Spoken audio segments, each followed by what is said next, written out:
Good afternoon दोस्तों। NCERT की series में हम पढ़ रहे हैं क्लास 8 की geography. Chapter 4 we have completed already and today will start chapter number 5 उद्योग। इसमें से भी बहुत कम चीज़ें हैं जो आ सकती है, लेकिन कुछ तो आ ही सकता है। जहाँ पे नीड होगी वहाँ पे you have to write, okay, आपको लिखना है। और जहाँ पे लगेगा कि नहीं ज़रूरत है तो जल्दी जल्दी इसको फिनिश करेंगे, ठीक है। तो जैसा कि एनसीईआरटी क्या करता है, एक छोटी सी स्टोरी या फिर छोटा सा कुछ एक कॉन्टेक्ट देकर ही चैप्टर को आगे बढ़ाते हैं। तो चलिए स्टार्ट करते हैं जल्दी से। चैप्टर नंबर 5 उद्योग। क्या आपने कभी विचार किया है कि लिखने की अभ्यास पुस्तिका जो आप इस्तेमाल में लाते हैं वह विनिर्माण की लंबी प्रक्रिया के बाद आपके पास पहुंचती है। इसके जीवन की शुरुआत वृक्ष से होती है, उसे काटा जाता है और लुगदी मिल तक ले जाया जाता है। वहाँ वृक्षों की लकड़ी को संसाधित एवं कास्ट लुगदी में परिवर्तित किया जाता है। कास्ट लुगदी को रासायनिक द्रव के साथ मिलाया जाता है और अंततः मशीनों के द्वारा कागज के रूप में परिवर्तित किया जाता है। ये कागज प्रेस में जाता है, जहाँ रसायनों से निर्मित स्याही का इस्तेमाल पृष्ठों पर रेखाएं छापने में किया जाता है। इसके उपरांत पृष्ठों को अभ्यास पुस्तिका के रूप में बांध कर व पैक करके बिक्री के लिए बाजार भेज दिया जाता है। अंत में यह आपके हाथों में पहुंच जाती है। तो ऐसे बनती है हमारी नोटबुक। द्वितीय क्रियाकलाप या विनिर्माण में कच्चे माल को लोगों के लिए अधिक मूल्य के उत्पादों के रूप में परिवर्तित किया जाता है, जैसा कि आपने देखा लुगदी कागज के रूप में और कागज अभ्यास पुस्तिका के रूप में। ये विनिर्माण प्रक्रिया के 2 चरण हैं। उद्योग का संबंध आर्थिक गतिविधि से है, जो कि वस्तुओं के उत्पादन, खनिजों के निष्कर्षण अथवा सेवा की व्यवस्था से संबंधित है। इस प्रकार लोहा और इस्पात उद्योग वस्तुओं के उत्पादन से संबंधित है। कोयला खनन उद्योग कोयले को धरती से निकालने से संबंधित है तथा पर्यटन सेवा देने से संबंधित है, ठीक है। ये भी क्या है, ये सेवा देता है, लोग घूमने जाते हैं, ठीक है। कोयला खनन कहाँ से निकलता है, धरती से निकलता है, तो ये धरती से निकल से संबंधित है। बाकी चीज़ें आपने देखा कि सब एक दूसरे से कनेक्टेड है। अब है हमारा उद्योगों का वर्गीकरण। उद्योगों का वर्गीकरण कच्चा माल, आकार, स्वामित्व के आधार पर किया जाता है, ठीक है। किस किस के आधार पर कच्चा माल आया, फिर उसको उसका क्या स्वरूप दिया गया, मतलब जो कच्चा माल जैसा भी हो उसका सामान वैसा ही बनेगा, और उसके ऊपर अधिकार किसका है, ठीक है। कच्चा माल कहाँ से आता है। कच्चे माल का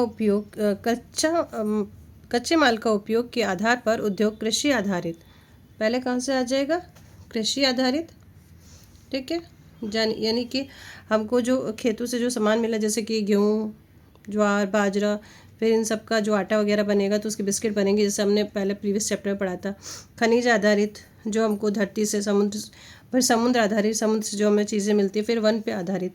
तो ये हमारे कच्चे माल हमको यहाँ से मिलते हैं, ठीक है। ये पॉइंट है, इसको देख लीजिएगा। सबसे पहला है हमारा कृषि आधारित। कृषि से हमको क्या क्या मिल सकता है, कच्चे माल के रूप में वनस्पति और जंतु आधारित उत्पादों का उपयोग करते हैं। खाद्य संसाधन, वनस्पति तेल, सूती वस्त्र, डेयरी उत्पादक और चर्म उद्योग कृषि आधारित उद्योग के उदाहरण हैं। सिंपल सी चीज़ें आप सभी जानते हैं, तो आई थिंक मुझे लग रहा है इसे लिखने की ज़रूरत नहीं, बस आप सुनते जाइए, और वैसे भी आप ये सब चीज़ें जानते ही होंगे। खनिज आधारित, खनिज क्या है, प्राथमिक उद्योग है जो खनिज अयस्कों का उपयोग कच्चे माल के रूप में करते हैं। उन उद्योगों के उत्पादन अन्य उद्योगों का पोषण करते हैं, ठीक है। पोषण कैसे करते हैं, जैसे कि मान लीजिए कि लोहा एक्स है, उसका क्या, लोहे की मशीनें वगैरह बनेंगे, लोहे के टूल्स बनेंगे, और हम लोगों के जो घरों में भी जो यूज़ होते हैं, तो ये सारी चीज़ें हैं। इन उद्योगों के उत्पाद अन्य उद्योगों का पोषण करते हैं। एक्स से निर्मित लोहा खनिज आधारित उद्योग का उत्पाद है। यह कई अन्य उत्पादों के विनिर्माण के लिए कच्चे माल के रूप में प्रयुक्त किया जाता है, जैसे भारी मशीनों, भवन निर्माण सामग्री तथा रेल के डिब्बे बनाने में। फिर उसके बाद है समुद्र आधारित। सागरों और महासागरों से प्राप्त उत्पादों का उपयोग कच्चे माल के रूप में करते हैं। समुद्री खाद्य प्रसंस्करण उद्योग, मत्स्य तेल निर्माण इसके कुछ उदाहरण हैं। फिर वन पे आधारित हो गया। वनों से प्राप्त उत्पाद का उपयोग कच्चे माल के रूप में करते हैं। लुगदी, कागज, औषध, रसायन, फर्नीचर और भवन निर्माण वनों से संबंधित हैं, क्योंकि वनों से हमें लकड़ी मिलती है।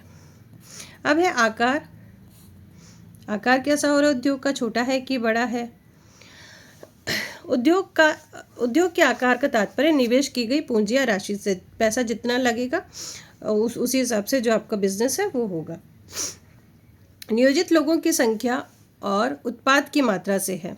आकार के आधार पर उद्योग को दो भागों में बांटा गया है, लघु आकार के उद्योग और बृहत आकार के उद्योग। ठीक है, यानी कि छोटे और बड़े। कुटीर और घरेलू उद्योग छोटे पैमाने के उद्योग है, जिसमें क्या होता है, जो घर के लोग हैं वही काम करते हैं, जिसमें दस्तकारों के द्वारा उत्पादों का निर्माण हाथ से होता है। टोकरी बुनाई, मिट्टी के बर्तन और अन्य हस्तनिर्मित वस्तुएं कुटीर उद्योग के उदाहरण है। और इसमें जो बताया ना, घर के लोग ही अपना काम करते हैं। बड़े पैमाने के उद्योग जो बड़ी मात्रा में वस्तुओं का उत्पाद करते हैं, उनकी तुलना में छोटे पैमाने के उद्योग कम पूंजी व प्रौद्योगिकी का उपयोग करते हैं। बड़े पैमाने के उद्योग में पूंजी का निवेश भी अधिक होता है और प्रयुक्त प्रौद्योगिक उच्च स्तरीय भी होती है, यानी कि उसमें मशीनों का यूज़ ज़्यादा होता है और लेबर की ज़रूरत भी ज़्यादा पड़ती है। रेशम बुनाई, खाद्य प्रक्रमण उद्योग लघु पैमाने उद्योग हैं और ऑटोमोबाइल, भारी मशीनें उत्पादन बड़े पैमाने के उद्योग है। अब स्वामित्व देखें, ये ओनरशिप किस किस की हो सकती है, यहाँ पे देखते हैं हम लोग। स्वामित्व के आधार पर उद्योगों को निजी क्षेत्र, राज्य स्वामित्व और सार्वजनिक क्षेत्र, संयुक्त क्षेत्र और सहकारी क्षेत्र में वर्गीकृत किया जा सकता है। निजी क्षेत्र उद्योगों का स्वामित्व और संचालन या तो एक व्यक्ति द्वारा या व्यक्तियों के समूह द्वारा किया जाता है। ठीक है, जैसे कि रिलायंस वगैरह है, जियो है, ये आपके निजी स्वामित्व। सार्वजनिक क्षेत्र के उद्योग में स्वामित्व का संचालन सरकार द्वारा होता है, जैसे इन्होंने एग्जाम्पल दे दिया है, हिंदुस्तान एरोनॉटिक लिमिटेड और steel authority of India limited. ठीक है, ये हमारे इसके एग्जाम्पल हैं। अब संयुक्त क्षेत्र के उद्योगों का स्वामित्व और संचालन राज्यों और व्यक्तियों अथवा व्यक्तियों के एक समूह द्वारा होता है, जैसे कि मारुति उद्योग लिमिटेड संयुक्त क्षेत्र के उद्योग का उदाहरण है। फिर हमारा है सहकारी क्षेत्र उद्योग का स्वामित्व और संचालन कच्चे माल के उत्पादों को या आपूर्तिकारों, कामगारों अथवा दोनों के द्वारा होता है। ठीक है, जैसे कि है आनंद मिल्क, जिसको आप अमूल मिल्क भी बोलते, अमूल मिल्क भी है, वही आनंद मिल्क। हाँ देखिए, अमूल, यह आप इसका फुल फॉर्म है, आनंद मिल्क यूनियन लिमिटेड, अमूल का है। और सुधा डेयरी, ये क्या है, सहकारी उपक्रम के उत्तम उदाहरण है। अब है उद्योग की अव्यवस्थित को प्रभावित करने वाले कारक। ये देखिए, ये दिखाई दे रहा है, ये सारे कारक जो आपको पिक्चर में दिखाई दे रहे हैं, ये क्या करते हैं, हमारे उद्योग को प्रभावित करते हैं।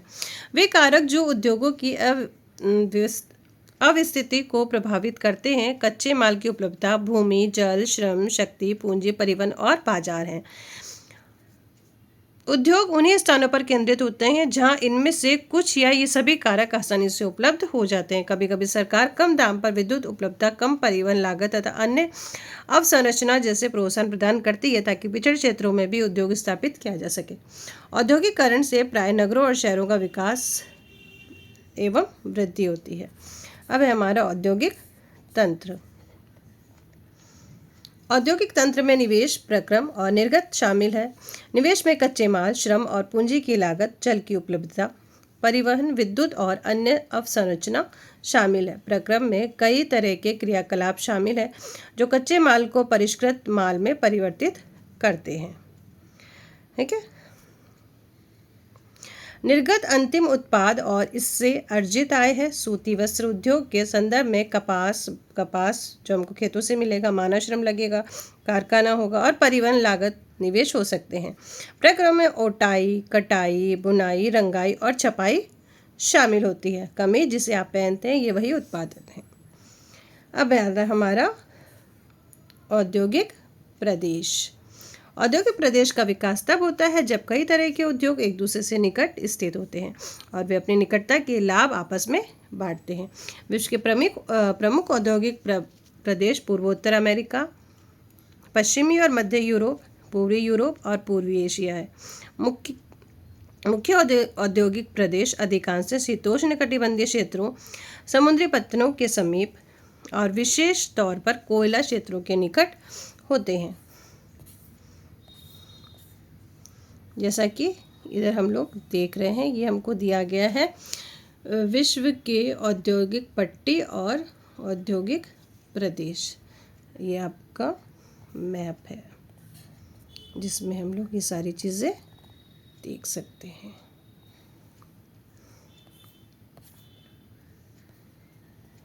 भारत में औद्योगिक प्रदेश जैसे मुंबई, पुणे, समूह, बेंगलोर, तमिलनाडु प्रदेश, हुगली प्रदेश, अहमदाबाद, वडोदरा प्रदेश, छोटा नागपुर औद्योगिक प्रदेश, विशाखापट्टनम, गुंटूर औद्योगिक प्रदेश, गुड़गांव, दिल्ली, मेरठ औद्योगिक प्रदेश और कोल्लम, तिरुवनंतपुरम औद्योगिक प्रदेश है।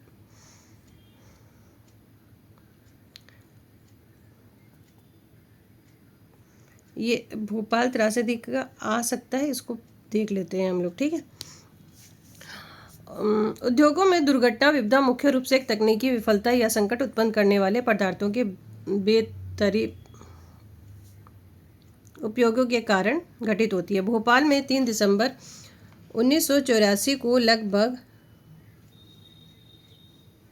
12:30 बजे घटित हुई। अब तक की सबसे त्रासपूर्ण औद्योगिक घटना है। ये प्रौद्योगिक दुर्घटना थी जिसमें यूनियन कार्बाइड के कीटनाशी कारखाने से हाइड्रोजन साइनाइड तथा प्रतिक्रियाशील उत्पादों के साथ साथ अत्यंत विषैली मिथाइल आइसोसाइनेट गैस का रिसाव हुआ था। 1989 में सरकारी सूचना के अनुसार इसमें 35,598 व्यक्तियों की मृत्यु हो गई थी। हजारों लोग जो बच गए वो आज भी एक से अधिक बीमारियों जैसे अंधापन, प्रतिरक्षा तंत्र विकृति, आंत्रशोथ विकृतियों से पीड़ित है। ठीक है, वैसे आता नहीं, आ भी सकता है।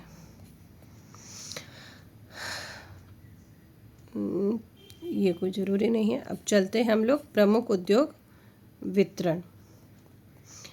विश्व के प्रमुख उद्योग लोहा इस्पात उद्योग, सूती वस्त्र उद्योग, सूचना प्रौद्योगिक उद्योग हैं। लोहा इस्पात उद्योग और वस्त्र उद्योग काफ़ी पुराने उद्योग हैं, जबकि सूचना प्रौद्योगिक उद्योग एक नया और उभरता हुआ उद्योग है। वे देश जिसमें लोहा इस्पात उद्योग स्थित हैं जर्मनी, संयुक्त राज्य अमेरिका, चीन, जापान और रूस है। वस्त्र उद्योग भारत, हांगकांग, दक्षिणी कोरिया, जापान और ताइवान में से संकेंद्रित है। सूचना प्रौद्योगिकी उद्योग के प्रमुख केंद्र मध्यवर्ती कैलिफोर्निया के सिलिकॉन घाटी में और भारत के बेंगलुरु प्रदेश में है। अब हमारा लोहा इस्पात उद्योग। अन्य उद्योगों की तरह लोहा इस्पात उद्योग में भी बहुत से निवेश प्रक्रम और निर्गत शामिल हैं। यह एक पोषक उद्योग है जिसके उत्पाद अन्य उद्योगों के लिए कच्चे माल के रूप में प्रयुक्त होते हैं। उद्योग के लिए निवेश में श्रम, पूंजी, स्थान और अन्य अवसंरचना के साथ साथ लोहा, कोयला और चूना पत्थर कच्चे माल के रूप में सम्मिलित है। लोहा अयस्क से इस्पात निर्माण की प्रक्रिया में कई चरण शामिल हैं। कच्चे माल को झोंका भट्टी में रखा जाता है जहां से ये प्रगलित होता है। इसके बाद परिशोधित होता है। प्राप्त उत्पाद इस्पात होता है जो अन्य उद्योगों में कच्चे माल के रूप में प्रयुक्त किया जा सकता है। इस्पात कड़ा होता है और इससे आसानी से काटा या आकार दिया जा सकता है अथवा इससे तार बनाए जा सकते हैं। एल्युमिनियम, निकेल, तांबा जैसे अन्य धातुओं को थोड़ी थोड़ी मात्रा में इस्पात से मिलाकर इसकी मिश्र धातु बनाई जाती है। मिश्र धातु इस्पात को असामान्य कठोरता, दृढ़ता और जंग प्रतिरोधक क्षमता प्रदान करती है। ठीक है, जिसके बर्तन भी बनते हैं। और ये देखिए, ये भट्टी है जिसमें इसको डाला गया है।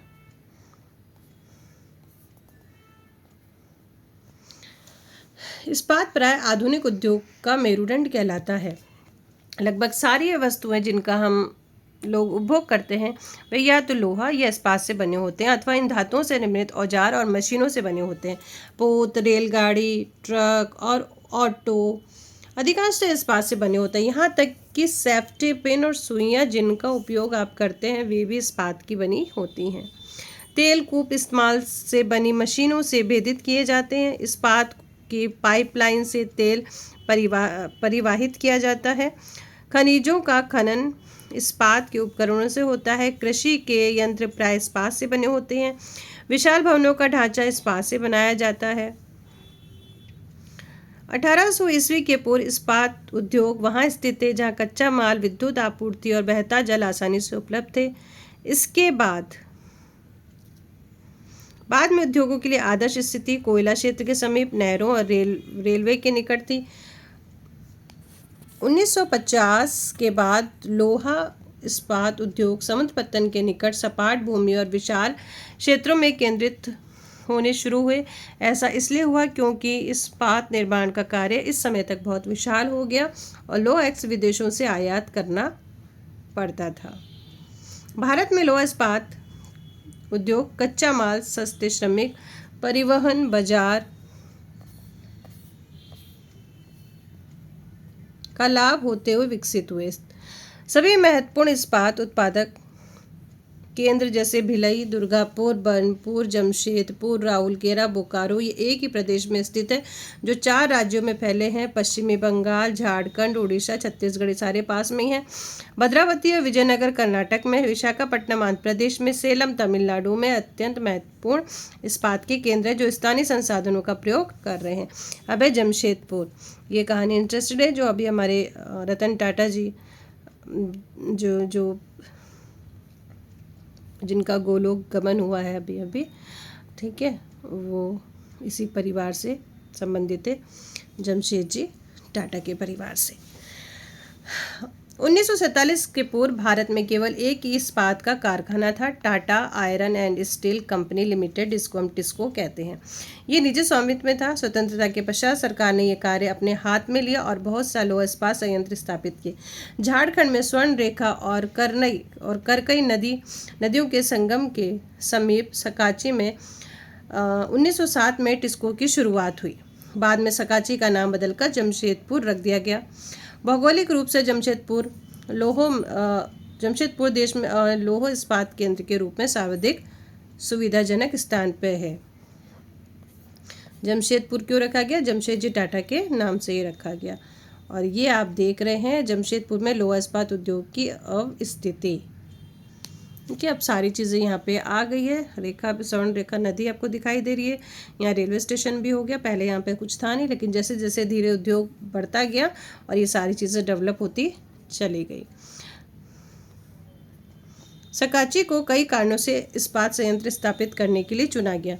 यह स्थान बंगाल नागपुर रेल मार्ग पर काली माटी स्टेशन से मात्र 32 किलोमीटर की दूरी पे था।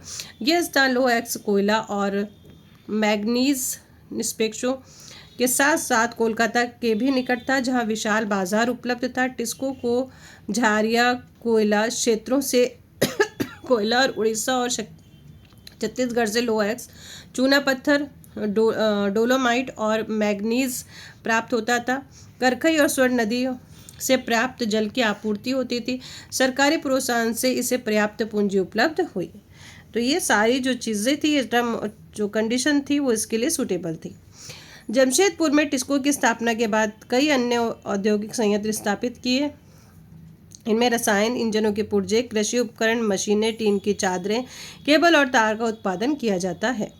भारत में लौह इस्पात के विकास से त्वरित औद्योगिक विकास आरंभ हुआ। भारतीय उद्योग के लगभग सभी क्षेत्र अधिकांशतः अपने आधारभूत अवसंरचना के लिए लौह इस्पात पर निर्भर हैं। भारतीय लौह इस्पात उद्योगों में वृहत समकालिक इस्पात संयंत्रों के साथ साथ लघु इस्पात मिल भी सम्मिलित है। इसमें द्वितीय उत्पादक, रोलिंग मिल और सहायक उद्योग भी शामिल है। पिट्सबर्ग ये कहाँ पे है? ये है हमारा संयुक्त राज्य अमेरिका में। पढ़ लिया जाता है इसको भी, ठीक है। यह संयुक्त राज्य अमेरिका का एक महत्वपूर्ण इस्पात नगर है। पिट्सबर्ग के इस्पात उद्योगों को स्थानीय सुविधाएं उपलब्ध है। कच्चा माल जैसे कोयला पिट्सबर्ग में ही उपलब्ध है, जबकि लोहा मिनेसोटा की लोह की खानों से प्राप्त होता है। पिट्सबर्ग से लगभग 1500 किलोमीटर दूर है। इन खानों और पिट्सबर्ग के बीच नौ परिवहन का सर्वोत्तम मार्ग ग्रेट लेक्स जलमार्ग आता है। यह एक्स के नौ परिवहन उसको बोलते हैं जो पानी वाला होता है, ठीक है। जैसे आप बोलते हैं ना नौसेना, ठीक है, वही है ये। नौ का मतलब पानी से संबंधित है। हेतु सस्ता मार्ग है। ग्रेट लेक्स से पीटरबर्ग क्षेत्र लोहा एक्स रेलगाड़ियों से लाया जाता है। ओया, मोनोगेहला और एल्गनी नदियों से पर्याप्त जल प्राप्त होता है। आज पिट्सबर्ग में बहुत कम बड़ी इस्पात मिल है।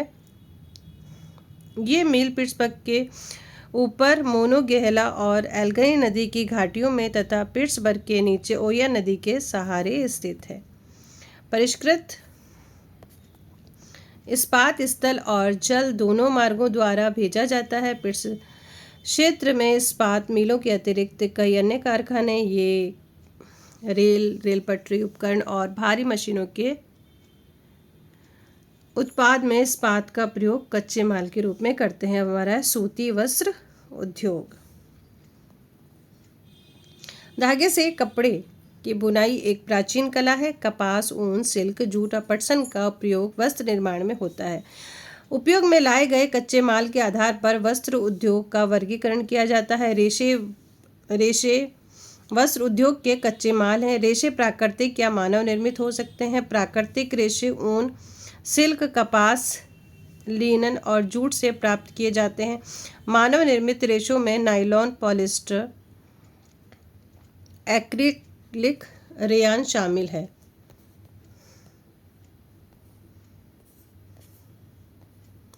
सूती वस्त्र उद्योग विश्व के प्राचीनतम उद्योगों में से एक है। 18वीं सदी की औद्योगिक क्रांति तक सूती वस्त्र हस्तकताई तकनीकों एवं हथकरघों से बनाया जाता था। 18वीं सदी में पावरलूम ने पहले ब्रिटेन में और बाद में विश्व के अन्य दूसरे भागों में सूती वस्त्र के विकास को आगे बढ़ाया। आज भारत, चीन, जापान और संयुक्त राज्य अमेरिका सूती वस्त्र के महत्वपूर्ण उत्पादक हैं। भारत में उत्तम गुणवत्ता के सूती वस्त्र उत्पादन करने की गौरवपूर्ण परंपरा रही है। जैसा कि हमने देखा था कि ब्रिटिश के टाइम में भी हमारे यहाँ का जो कपड़ा है वो बाहर जाता था।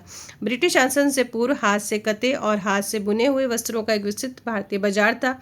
ढाका का मलमल, मछलीपट्टनम का छींट, काली कट का कैलिको और बुरहानपुर,